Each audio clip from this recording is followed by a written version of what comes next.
Hello everyone, my name is Rehan Zia. I am a lecturer at the National Center for Computer Animation, Bournemouth University. One of the units that I teach is Cinematography and Acquisition 1. This is a first year unit which introduces students to the core fundamentals of cinematography, as well as allowing them the chance to practice hands-on with camera equipment in the studio. So over the course of 3 months, they get about 10 lectures that cover the theory and fundamentals of cinematography. And then they get to practice with what they've learned in the workshops. And they get about 10 hours worth of workshops. And the images that I'm showing you now are basically what they've done as part of the workshop practice. Now, bear in mind that this is still part of the actual lessons. The students are in no way here experts at the craft, but the kind of images that they end up producing is really a testament to their dedication, enthusiasm, and hard work. So we start off by looking at basic camera angles, spatial relationships, using different focal lengths, camera and lens artifacts such as noise, lens flare, and glare, using camera angles, how we can make smaller objects appear larger and vice versa, and then just working with tonal values, so working in black and white. With each image and with each workshop, the emphasis is on constructing a visual narrative, and so the emotion with each image needs to come across. And then we start looking at color, not just in terms of color photography, but also how we can harness color and use it to create meaning, or using color as a motif, color symbolism, referential use of color, and how color can really help tell a story. Most of these workshops are student-led, so a lot of the times students might work on reconstructing a particular image or a painting. We look at how you can stage large groups, posing, again, in relation to the story that they're trying to tell.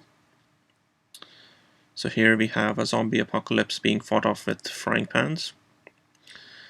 Again, more image reconstructions.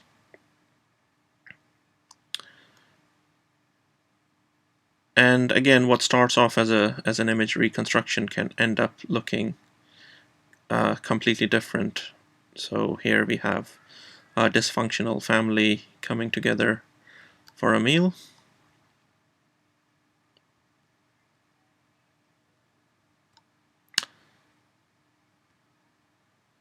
And I think there's not really a substitute for the kind of experience that you get working in the studio with lights and cameras, certainly for computer animation or visual effects, because you get real-time feedback. Whatever you photograph, you can get a live feed. You don't have to press the render button and wait, even if it's just a couple of seconds. And also, it's the real thing. It's not a simulation. You need to, in order to really understand the nature and how light behaves, you really need to work with the real thing.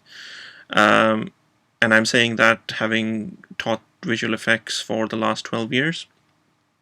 I don't think necessarily there's any substitute for actually taking a camera out and photographing with it. Also, I think covering the theory of cinematography and actually practicing the craft in the workshops adds a lot of value, because students are able to apply the concepts and the principles that they've learned as part of the theoretical lessons and really engage with the theory by applying them in the workshops during the practice. Um, and I think it's even more applicable to computer animation students rather than visual effects students, because when it comes to any 3D software, you need to know um, your lighting design, where the camera is going to go, um, how many lights you need to use, what kind of look it is that you're trying to create. Because in any 3D software, when you open up a scene, you have a blank canvas.